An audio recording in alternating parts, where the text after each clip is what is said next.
presented by Motivation Matrix. I found that nothing in life is worthwhile unless you take risks. Nothing.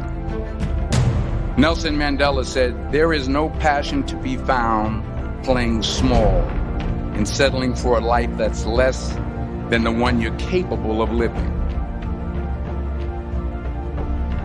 Thrive on the unknown. All else is known. The usual pleasures of life must be outgrown. Our mind is saturated with all that is known. To this addiction, we have become prone. The unknown is what we always condone, because we wish to remain in the comfort zone. Scared of the unknown, we do nothing without justification. Why shy away when it is our ultimate destination?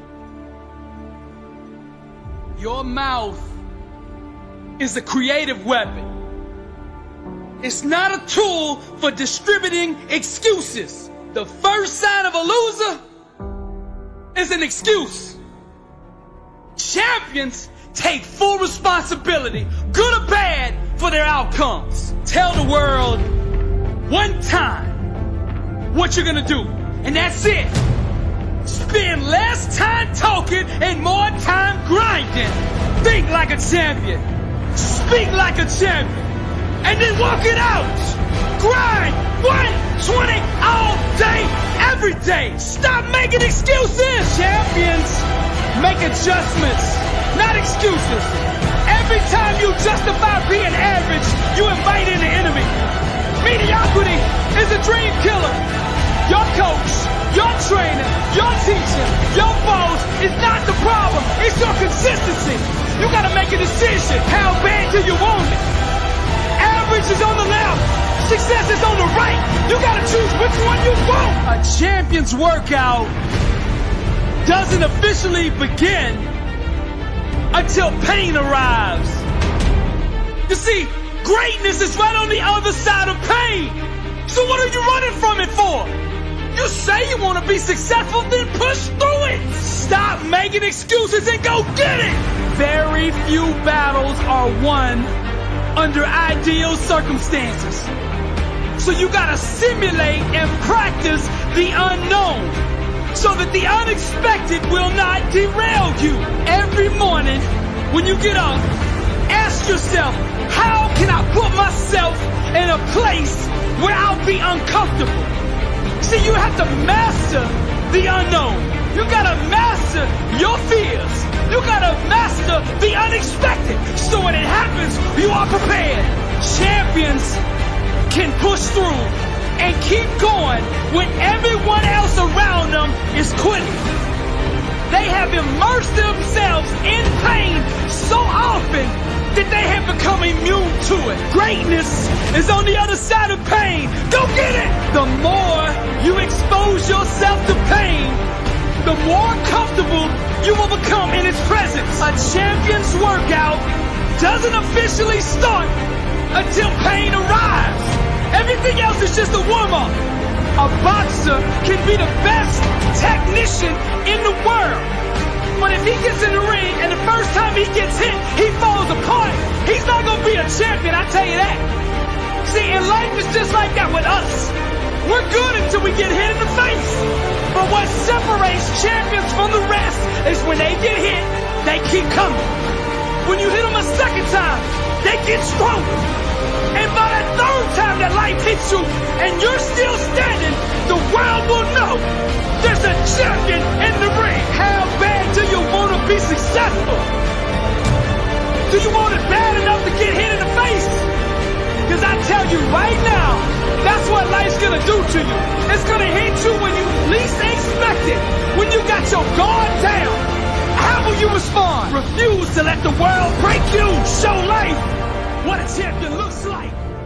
There are moments that try the human soul so violently and so perplexing that if the truth were told, all of us have had moments that we wanted to throw up our hands and walk away. Particularly painful is discouragement in the life of the believer, because as we travel from season to season, it is not just the perils that we face, but it is seeing the wicked go forward while the righteous are held back. Discouragement can creep in secretly, hide behind clothes, makeup, hairdos. Discouragement is so bold that it will even hide behind a smile. It will always ride to work with you. And if it doesn't catch a ride going to work, it'll catch a ride on the way back home. Discouragement will go into a tent. It will walk right into a Section 8 neighborhood. But don't think that it stops. Discouragement will walk right into a middle-class house. It won't just stop there. It'll go in a mansion and sit on the side of a jacuzzi and tell you life is not worth living. If you listen at discouragement, it will cause you to make bad decisions. It will cause you to think that life is not worth living. And secretly, behind the facade of a smile and a good morning and a praise the Lord and a how are you, you will wonder if you're ever going to get out of what you're into. One of the things that we know about life is that it is always changing. Sometimes you're up, sometimes you're down. Sometimes you're happy, and sometimes you're sad. Now that's that thing called life. And when we begin to understand and know that, accepting that reality, that we will never ever have things just on an even keel all the time, that you're going to have some ups and you're going to have some downs. But during those down moments, that's where the growth takes place. That's where the work is. Anybody can feel good when they have their health, their bills are paid, they have happy relationships, the children are acting normal, business is successful. Anybody could be positive then. Anybody can have faith under those kinds of circumstances. See, but the real challenge of growth, mentally, emotionally, and spiritually, comes when you get knocked down. Adversity introduces a man to himself or a woman. How you handle it, that's where the growth takes place. Sometimes I see people succeeding who didn't pray nearly as hard, work nearly as long, and it seems like they seemingly have moments of victory in close proximity so I could see it. Not while I am having a similar experience, but while all hell has broken loose in my life and I am going through agony and tragedy, seemingly they are having victory and triumph. And if you are not careful, the very sight of their prosperity becomes your agony. And seeing them go forward will be a source of such continued frustration that it is not your test that baffles you, but their success agonizingly displayed before you makes you despair of life, until David says in 37:1, fret not thyself over evildoers, how they prosper in their own way, they shall soon be cut off. He says, in other words, don't make a permanent decision over a temporary circumstance. He says, don't allow a moment of agony to make you draw a conclusion about life prematurely. And sometimes he made me wait. He made me slow down and said, no, you skipped that step. Go back, do that again. If you skipped it with Jimmy, I'm gonna send it back with Freddie. If you skipped it with Willie, you're gonna have to go through it with Roger. If you skipped it with Sally, you're gonna go through it with Susie, because all of these are tools that I'm using to work on you. I'm not preparing the blessing for you. I'm preparing you for the blessing. The blessing is already prepared. Oh my God. The blessing is already prepared. eyes have not seen, ears have not heard, neither have entered into the heart of man the things that God had prepared for them that love Him. Did you know your blessing is already ready?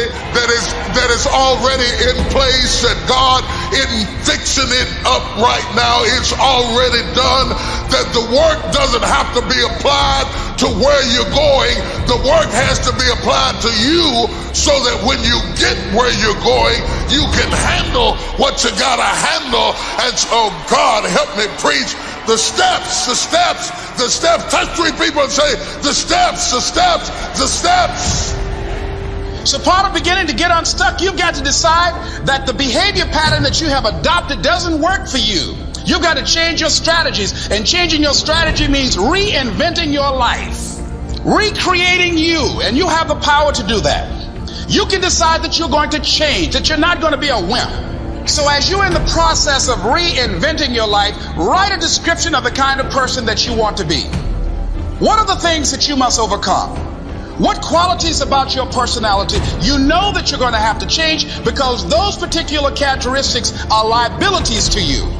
What are your assets? What are your strong points? Go for walks. Do some things for you. Just go for a stroll so you can engage in some reflective thinking on life, on yourself. Listen to upbeat music, music that inspires you. I had a program for myself. I have books that I read that inspire me, tapes that I listen to that fire me up. Because you're going to have sometimes low moments when you won't want to get out of bed. At times you won't want to come out the house. You just want to stay there. It's called life. God has ordered steps.